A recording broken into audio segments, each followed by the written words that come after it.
Bienvenidos y bienvenidas. Welcome to Write and Shine Liz, your host, Lizette Ramirez, Mexican American, first generation mama, survivor, and author of Silent Lotus, A Bloom No One Saw Coming, now available on Amazon. This is a space for healing conversation, live stories, and chisme con propósito, the kind of chisme that tells the truth and helps us all heal. And today I'm joined by a powerful voice, Michelle Galindo. She is a professor, mental health professional, author, and survivor, sharing her journey of trauma, healing, and first generation experiences. Michelle, thank you so much for being here. Thank you, Liz. I'm so excited for this new project. I'm honored to be as pioneering this project with you and sharing my story in hopes of connecting and for someone to identify with and feel supported and feel empowered. Thank you so much. And let's begin. Wonderful. If your younger self had to describe you today in 3 words, what do you think she would say? Ooh. In 3 words, my younger self, never give up. Ooh, okay. hmm my younger self, there were moments where I maybe felt imposter syndrome, that I didn't belong, or if someone was going to the university, I'm like, oh, that's so good for them, but it wasn't for me. Or if I saw someone else succeeding, I was like, wow, that's so exciting, that's so cool for them. But somewhere in my esteem, I didn't feel as competent at times or that I believed in myself. And so if I could tell my younger self is never give up because you're going to I be love that. surprised. I Yeah. love that. Mm-hmm. And would she be proud of the woman you have become now? Yes, I think that she would give me a smirk, like, a winky eye and say, I knew you could do it. I knew you could do it. I know you had it in there. You knew you had a spark and you didn't let that spark go down. You made it shine. And I think she would be so proud. And I would hug her and say it's gonna be okay. And you're gonna learn a lot and you're gonna grow and you're gonna surprise yourself. Oh my goodness, that's actually so sweet. I really love that because as first generation daughters, it's really rough growing up in these like generational cycles of, the women has to do all of the long lists of chores and all of these expectations that we have. And so, yeah, I understand also how that would also play with our minds. I'm so Definitely. glad that you would give your younger self a hug. Yes, I think that, having just now at the age that I'm at, it's in that process of young adulthood and Hmm. preteen and um identifying who you are and so forth, right? And all the journey that we go through. And it's really, we want to be seen, we want to be valued, we want to feel cared for and loved. And sometimes throughout our journey, there's pieces that are broken, and here we are as adults and Hmm. we made it through. We broke through those barriers, and Right. and it's again falling back onto those feeling loved, feeling valued, and feeling cared for. So there's people and experiences that either our thought process goes, I can't do it still, or let me at least try. And then I Yeah, discover these skills and talents. hmm I agree. And to continue, let's ask a few questions about your roots. Where are you from? And when you answer that, what part of that place lives in you today? I was born in Los Angeles, Hollywood, and Ooh. but I was born there. I know, right? Ooh, shining stars. And so I was born in Hollywood, And my parents decided that they didn't want me to grow up in Los Angeles. They have their reasons why. And the community that they grew up, well, they didn't grow up. The community, once they immigrated to the US, wasn't the safest community. And so they identified that. And they moved to Fresno, which is up north. And Mm. so all my childhood until I was 12 years old, I grew up in Fresno. And then there was a crisis that we went through, family crisis, and caused for us to shift to a transition here and move here to San Diego, which I'm thankful and grateful now. But in that moment, I didn't understand. But that a piece of me is that um, my childhood was consistent. Like I wasn't moving around, so I'm grateful for that. So for 12 years, I went through the same, to the same elementary school, and up to seventh grade, and then I moved to San Diego. And so a piece that I bring with me now is the value of that stability, and that's something that I strived for my children. Hmm. Wow. Oh my goodness. It's like a culture shock almost moving from cities also Yep. because you grow up in a city and then you said you moved when you were in seventh grade or after finishing. Um, I bet you were very torn because you left all your friends and Yep. you had already began to learn who you are and then going to a new city. Yep. I bet that was very harsh. It was a trauma. It was a shock. Exactly. Thank you for understanding. You understood it very well. I was mad. I was angry.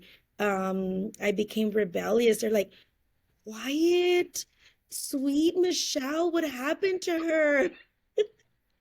I was just Oh. angry at the world. I was confused. I was lost. I was, even if it was in the same state, but Northern California, where I grew up, at that time, it was not socially accepted to speak Spanish.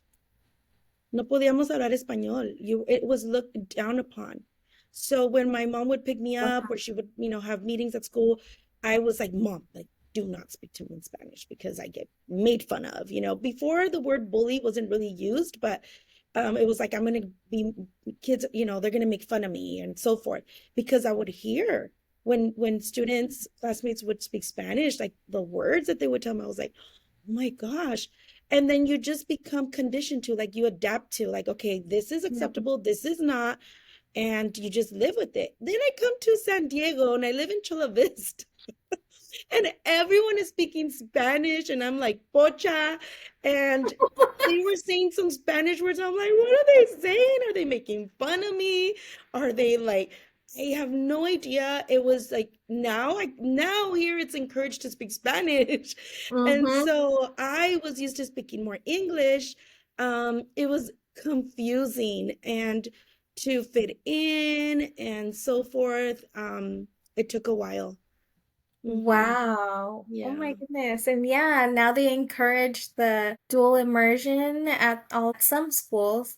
Yeah. And wow, Different looking for than the how it word. is now. Yes, that is so different. And before we talk about your books and Hmm. advocacy and career, Hmm. who is Michelle Galindo when no one is watching? Not your titles and not your accolades, but the woman at her core. Yes, I'm a woman of faith. I am um, a believer that my creator, God, has blessed me, taken care of me and my family. And also, I'm mom. I am a wife first, and then I'm mom. And every day I feel grateful and appreciative of um I'm in my mom bun, or I'm like at Target. I'm in my leggings. I'm volunteering at the school. I love to see my children interact in school activities. That just excites me. I'm part of school involvement in activities, and I really love that. And then I like to grow in my faith. That's who I am, you know, before any of the titles. Hmm. Aw. And how Hmm. many children do you have? I have two. My daughter Alyssa is 10. Next week she will be 11, my baby girl.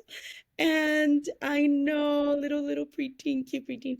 And then my son is 8.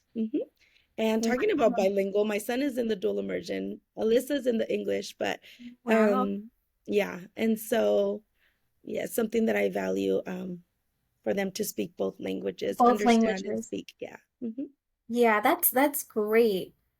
That will definitely help him in his career, and not only that, but to communicate with grandparents and other family Mhm. members, right? You got it. Yep, exactly. Yeah. And you achieved your master's degree at 25 and Yes. became one of the youngest professors, breaking barriers while honoring your parents, Hmm. their immigrant hardships. Did your family story influence your path? Yeah. Um, well, I was an angry preteen, right? My world shifted. I'm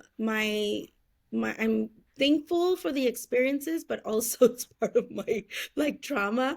My dad, both parents immigrated, and they immigrated to LA, and then they got married, had me, and then moved to Fresno, right? And my dad was very determined. So at 23 years old, he became a business owner. So he's a mechanic. My dad is a Wow. mechanic. Has his own mechanic shop. And 23 years old, um, with all due respect, my dad, I love him. He is a totally different person now, but at the time, being so young, the immaturity and whatever may be, right? Um, we lost it. We had a home, we had nice cars, we lived stable, and he was a hard worker. He was a provider.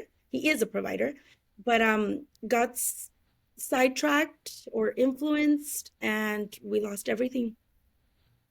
And Mm. so, from having it all, very young, um, maybe it was success too fast, and my parents were going to separate it. Well, actually, my mom separated and separated in quotations, and then my dad followed in San Diego, and he's like, "No way, I'm not leaving my family."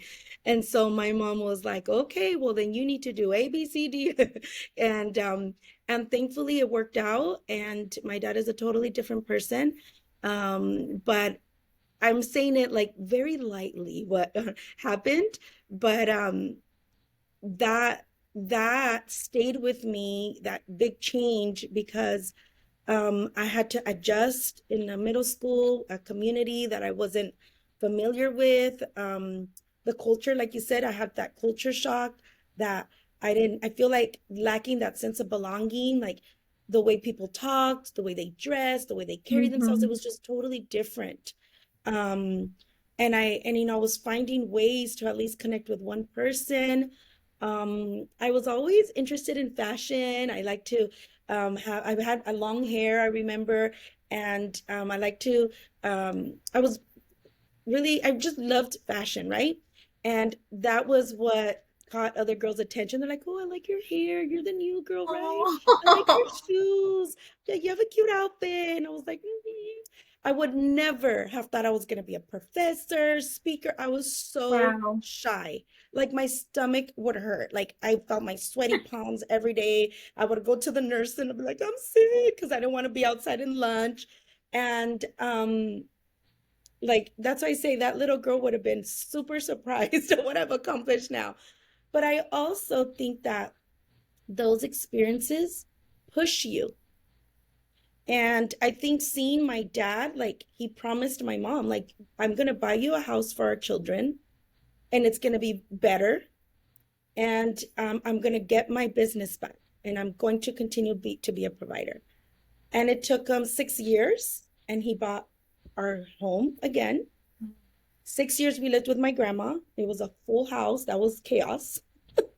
But my mom had two other children there, and then I'm the oldest of five. Oh my And so, goodness. yeah, Okay. and so we were crowded. And so then my dad really, like his determination, I think I grabbed that unconsciously. I love I took that in. I took that in. I mean, I didn't realize it growing up, but now I it. reflect and I'm like, his ambition, like I can relate to that. I'm ambitious.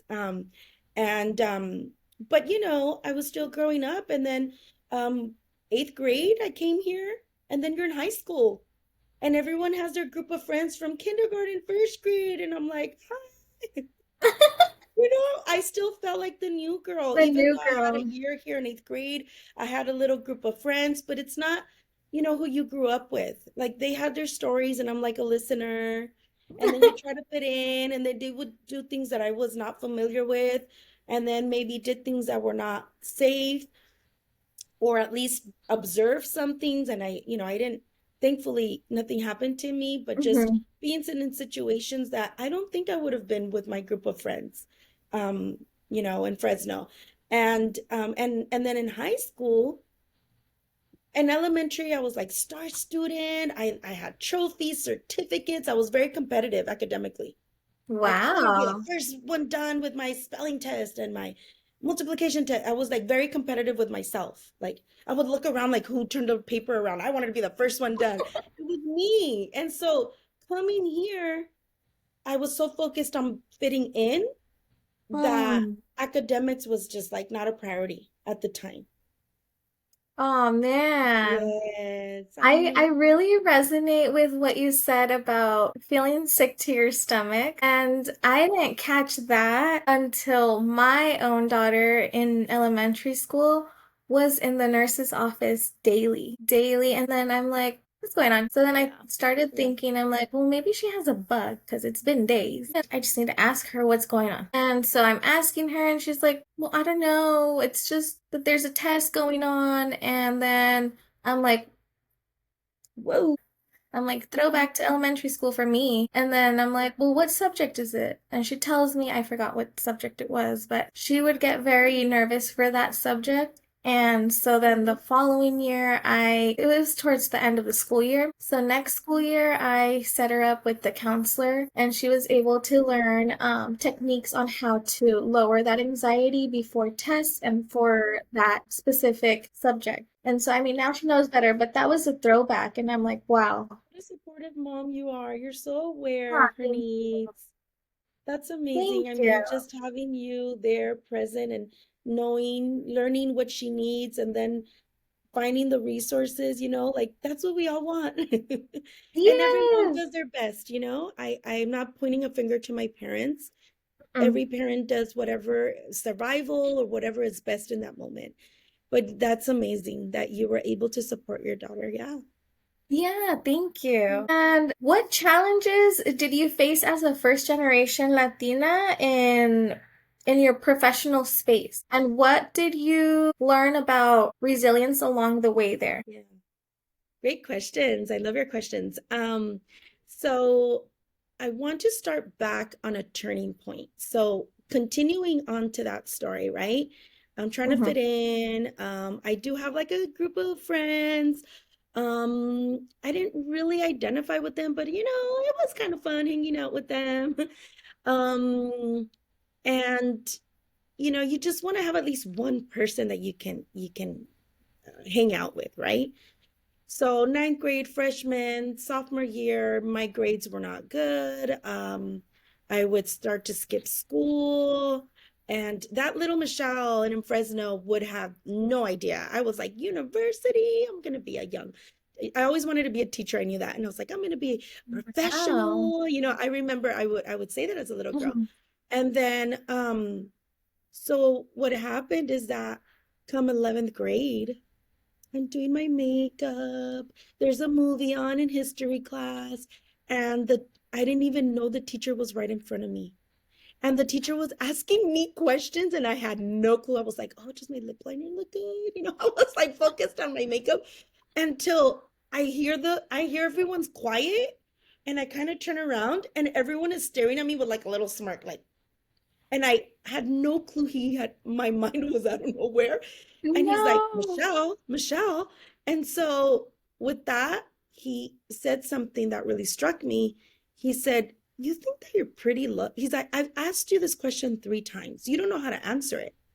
You're not even paying attention. And I was like, and he said, you think your pretty looks are going to last? You think your pretty looks are going to get you a career? You know, you're failing my class. You know, you're not even going to, most likely, not even graduate. What do you think you're doing? I felt like tinier than a little ant. I choked. I couldn't even breathe. I couldn't even like talk back or respond. I felt like I wanted to disappear. I felt like I wish I was invisible. And I just ran out of the class. I ran out of the class. I went to the counselor seeking support. I was crying. And I said, the teacher said this. And then she looked at me and she said, he's right. What are you thinking? You're not going to graduate. You're one of my students that are, I needed to. And I'm like, oh my gosh, my heart was racing. I hated everyone. And I was like, my parents can't know. My parents, I was just thinking like, no. And I went home. I cried in my pillow, I remember. I like disconnected, if anybody called me, I'm like, I don't want to talk to anybody. And well, actually before that, I told the counselor, can you please give me everything that I need to graduate? Everything that I need. And she's laughing. She's like, there's no way. There's no way. Laughing with a smirk. And I said, can you just please give me everything that you need, that I need to graduate?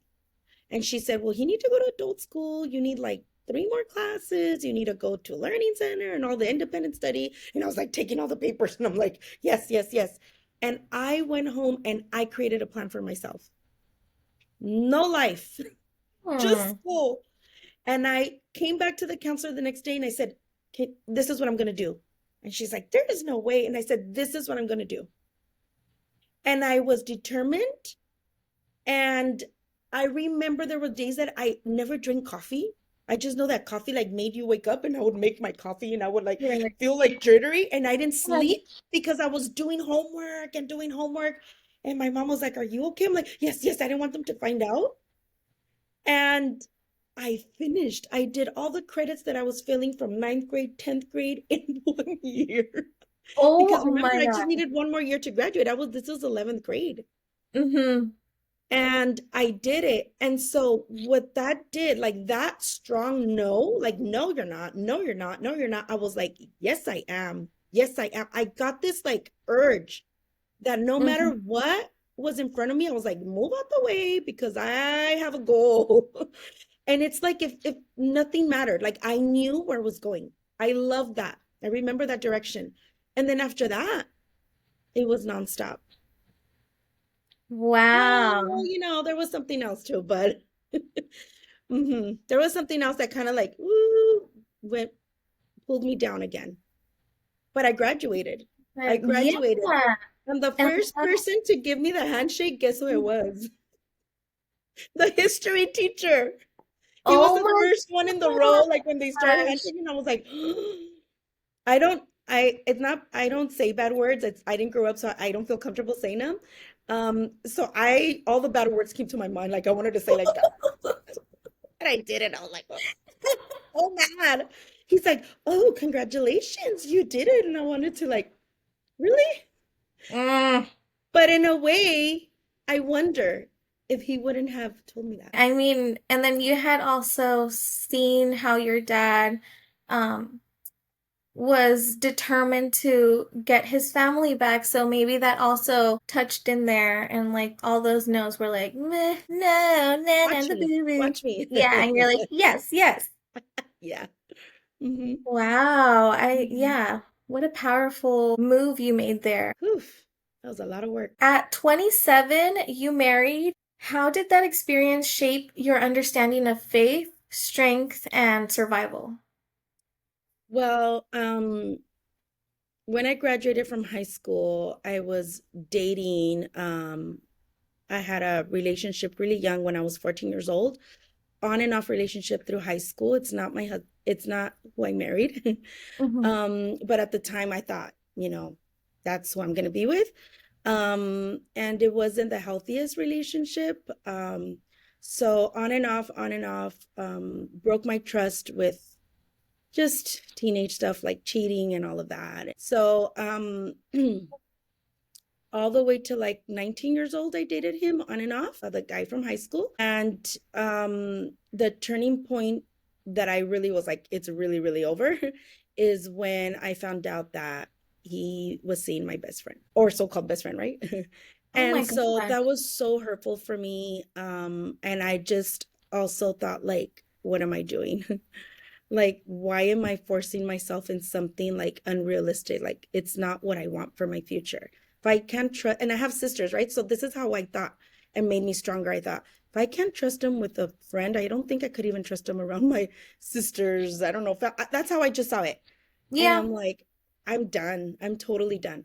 And so with that, a few months later, I met who now is my husband, and totally different, like emotional support to like the top, like trust and everything. Very affectionate, very like helpful, and like, I would be studying, he'd bring me coffee. He's like, are you hungry? Like, so attentive. I'm like, who are you? My life. But it started as friendship. And so, but he got to see me like in the college years and so forth. Oh. So we dated for 5 years, and then he proposed. But throughout those 5 years, like, I graduated Southwestern College, I graduated San Diego State. I was 25. Actually, I was in my master's. Yeah, master's program. I graduated. So I really thank him for that emotional support, because there were times like I just wanted to quit, and he's like, no, you're not. And Oh my. holding up my computer, like, finish this assignment. Oh my. I'm tired. I want to go party with you. And he's like, no. So then all of that, when I got my first my teaching job, I was like, oh, I couldn't believe it at 25. And I really think my family, of course, but then also him, he was my consistent support, like my go-to, my cheerleader, right? My fan. Wow. And so when that happened, we were engaged. My family loved him, everyone loves him. And so I made a big decision to marry him and support him. So Oh. it was, the first 6 years of my marriage were very unique, very Oh unique, my gosh. I very bet. unique. Oh my gosh, I'm gonna cry. So, God really tested our strength, really, really tested. And God knows, because remember, so I'm a professor at this time. I already have a master's at this time, and I had all these amazing job opportunities. And Liz, I would say yes, yes, yes, and yes. So I was so busy working, busy in these amazing jobs that I couldn't even believe it, but that kept me busy. So for me, those years build my career, because I have the time. I didn't have children. I Mm-hmm. would see him once a week. It was a lot of motivation both ways, like motivation. I still valued him as a husband, made decisions with him, like, hey, this is coming up. What do you think financially? Even though I was like caring for, Yeah. but it was, and that's where I grew in my faith. Like, that's when Okay. I I grew in my faith. I also started going to, like, I became a Christian. I had a Mhm. relationship with God. I learned about all that. And I that's why I say faith. My gosh, I don't know. I don't know how people do it without faith. All I know is that it gave me strength. It helped build my resilience. It gave me hope. And I know God gave me the right opportunity. So when he came home, I was pregnant of my daughter. And when Alyssa was born in 2015, I worked remote, like from home, because Okay. of those 6 years that I trained myself, and certification. I was like, yes, I'll do it, I'll do it. All this training. That's why I say God prepares you. I'm like, I'm gonna stay home with my baby. And then I got a knock, I got a call, and they said, do you want to work from home? And I'm like, I don't know what that is. It wasn't even COVID yet. So, resilience at its core. And here we are. We're married Oh, 17 years with 2 children. 17 years. Oh, 17 my years. God. Yes. Wow. Well, congratulations to the 17 years. Yeah. And how did that experience influence the way you approach mental health, trauma, and supporting others as a therapist and coach? Yes. So I'm a mental health consultant, which is a little different. Well, maybe a lot different from a therapist because I'm not licensed, but I'm Okay. certified. You're like, oh, what's the difference? I know, I'm So like, I know. So I'm certified mental health consultant to work with adults that work with young children birth to 5. So that's what my certification is. And so what I do is that and this is a certification through the state of California. And so what I do is that I have these one-on-one consultation meetings and I support sometimes they're educators like teachers, preschool teachers, sometimes they're licensed family childcare providers. I have childcare in their homes, um, and so forth. And so what I do is that I support them in their well-being. So in their mindset, like I'm so mm, stressed and I'm not a fix it, but I, listen to them, I acknowledge them, and I give them resources and we practice. So we may practice breathing, we may practice like gratitude, we may practice like we talk about the nervous system. And then so when they finish with me, they leave with 1 or 2 tools. And I say, when we meet in 2 weeks, I'm going to check in with you. Like, how were they helpful when you were like very stressed or tensed or in a moment of frustration? How did that help you? And so I'm there to support their well-being, their mindset, and to help them be more calm. Because, if we're yeah. calm, then the environment around us is more calm. We want to go, go, go, do, do, do. But if we don't take care of ourselves, it's not going to go well in our relationships. Mhm. Wow, I agree. Mhm. How did writing this book help you process your journey? Oh my goodness. Um, I'm in the final stages. Editing took longer than what I expected. And when I received the draft, I just like your heart sinks, like you can't believe it. Like it's almost like, what is this? Like, what am I doing? But okay, that's a feeling, right? But throughout the writing process, I'm like, it was very emotional. First of all, I think it's healing to like Hmm. recall memories that were hurtful. I agree. It's healing. And then there were days that I didn't want to read. I didn't want to read that chapter again. And then I was like, I think I'm gonna delete that chapter. I'm like, first of all, actually, I don't think I want to give credit this person. I think I don't want that person in my book. So I thought I was done last year in May, and Hmm. I revamped my book. I re-edited it. Um, I changed like 2 chapters, and then I refocused, and then I repurposed. It's a little bit of shorter version, but then I wanted to put in more faith. So I have more faith. Like I have some Bible verses that were empowering for me throughout my ups and downs, and I wanted to share that with the, and that wasn't in there. I added some reflections that helped me. Like as I was thinking about the chapters, I'm like, oh yeah, that would be helpful at that time. If someone asked me that question, it Hmm. would probably help me grow in that experience. So I added, some growth opportunities or reflections. And now I feel like the book is more meaningful, more relevant.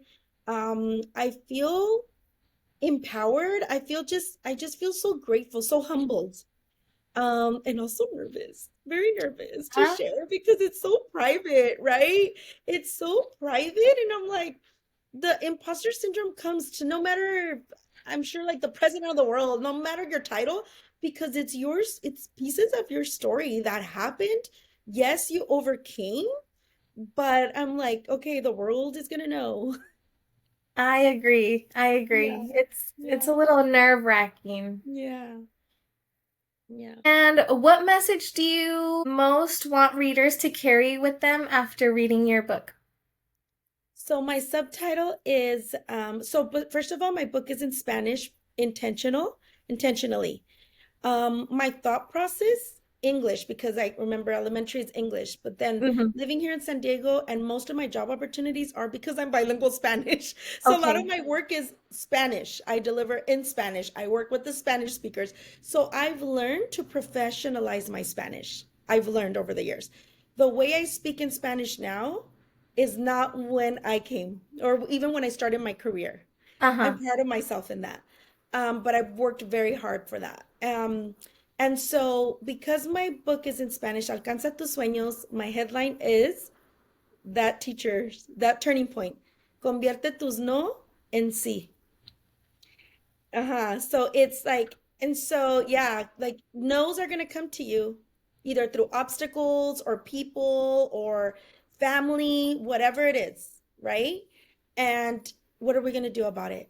Are we gonna listen to that or are we gonna take a risk and try it because something in my heart says, Hmm. well, I think differently? Or are we gonna say, oh, maybe you're right. I'm not good enough for that. I should just stay where I'm at, right? Oh So my my goodness. hope from my book is through my journey is that people can reflect and identify and say, wait, what?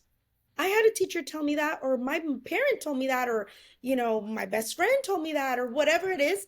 No, I am going to take that risk. I am going to turn that no into that yes that is in my heart.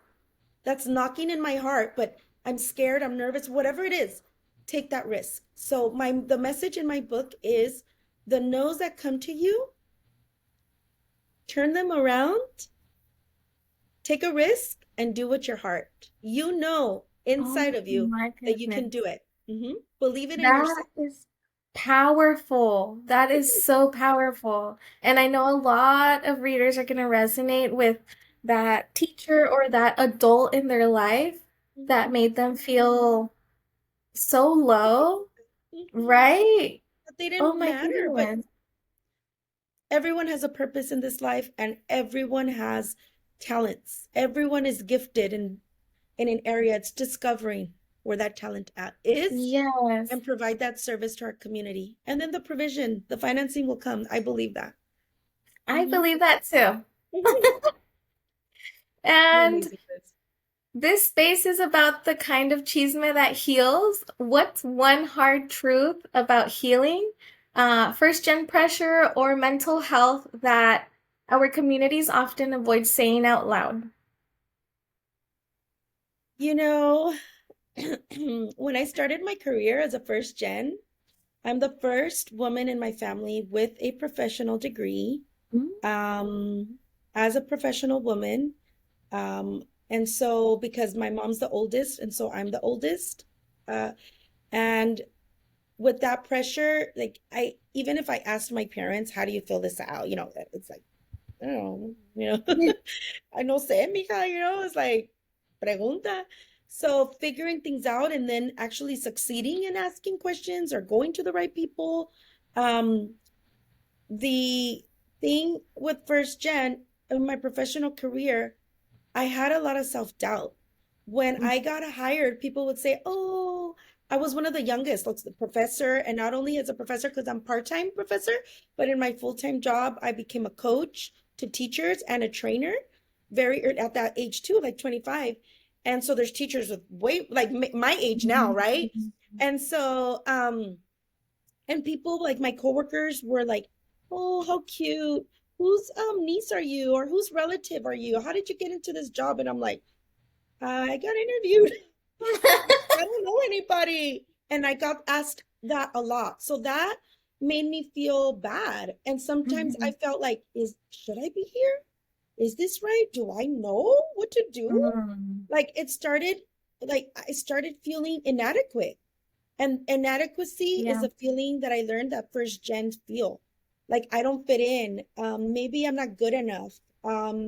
Maybe this isn't for me, but I didn't give up. So what I would do is that when I would go to a meeting and these professionals like would say these, high vocabulary words, I would write them down. I was like, I don't know what Yes. that means. And I would write them down and I would look them up and I'm like, next meeting, I'm saying this. I'm like, well, how about that blah blah blah blah blah, and I made sure it became a part of my vocabulary. But that's stressful. That's stressful. Yes. I resonate with that. I had a office job. It was a 9 to 5, and I was hearing all these super big vocabulary words, and I'm like, "Eh," and I'm like, okay. But and so I would like be like, okay, whatever that means. So then I would go sit at my cubicle and I'm like, define blah blah blah blah blah. And I'm like, gotcha. I'll be using Okay. that tomorrow. Yep. Yep. And that is a great advice that I could give you, Liz, because you know what? It starts being a part of you. And Mm-hmm. then I started seeing like I started even like standing up straighter, participating more. But the beginning of my years, I was like, more of a listener, Yeah. listener. And sometimes I like wanted to share, and I was like, and then the Because it's meeting was over, and I was like, oh, next time for sure I'm gonna share. And then towards like maybe like 5 years in, oh, my team would come to me or write the sticky notes. Michelle, can you share this? I'm like, why don't you guys share? And they're like, it's because you say it really well. And I'm like, you guys don't want to get in trouble. But I was at a point that I was like, I got it. Come in. And I'm like, oh, how about this? I don't know how that's going to work. Like, I was very, my confidence, my yes. confidence. And I was very proud of that because I worked hard to build that confidence. Yes. Oh my Mhm, goodness. mhm. And I love that it also kind of goes hand a lot goes hand in hand with your book, the turn the nose into Yes, C's. yeah, yeah. Yes, yes, yes. And what is one small but powerful step that women can take today toward healing and self-empowerment? Gratitude. Let's start with thinking about all the blessings that we have around us. Like, what are we grateful for? Once we start realizing what is around us, then thinking, what is an area that I want to do better? What is something that is tapping in my heart and that I've been thinking about, but I haven't taken action? What is one action that I can take that resonates with my heart and my mind? And then we create a goal, right? Like you, Liz. Mhm. I loved seeing your announcement on your goals and saying, I will be a podcaster. I will be of an influence. And you envision it, right? Like if you're Yes, already there and you feel it, and that's part of your purpose and you feel it. And so it I aligns. do. Yes. And so I saw that, like your confidence and your enthusiasm, everyone has that. Everyone has a talent. Everyone has more than one talent. Tap into that. Maybe it's something that people are telling you, like, oh my gosh, you're such a good listener, or I love talking with you, or you're so creative, or oh my gosh, you're so organized. There's something that people are constantly telling you, that's your talent. Like, that's Yes. your talent. Do something with it. Oh my gosh. I'm like, it's the chisme for me. Ooh. Gosh, Yep, yep. Cafecito time. right? And where can people find you online and follow your work and continue this conversation on your platforms? Yes, thank you, Liz. My Instagram handle is underscore Michelle Galindo. Also in TikTok, Michelle Galindo. And I have a website, trainermichelleg.com. If you want to learn more, I do workshops also for the community. As an early childhood specialist or professor, I also provide workshops on understanding the brain for young children, keeping the calm in the middle of chaos, and many other topics that are helpful for anyone working with children or just, for your to build that emotional resiliency. Mhm. I love that. And yes, I invite all of you guys watching this to go follow her on all of her Mhm. platforms. And is there anything your heart wants to share that we haven't yet covered? Even if it feels raw or uncomfortable, we're here. Ooh, I just want to congratulate you, Liz, because just like the last question that you asked me, you are taking that step and you're already a role model in many, many women that are thinking about taking action on a goal or a dream, and you are taking action and you're going to see a beautiful growth, and I'm so appreciative to be part of this experience. And the message that I have for everyone listening is that tú Thank you puedes, so much. y yo creo en ti. Thank you. You're Michelle, welcome. thank you so much for showing us that surviving trauma, breaking barriers, and honoring your roots can inspire an entire community of women to rise. And also, muchísimas gracias for everyone watching. And again, I'm Lizette, and this is Write and Shine Liz, where we share, heal, and shine one conversation, one story, and one chisme con propósito at a time. Nos vemos next episode. Thank you. Bye.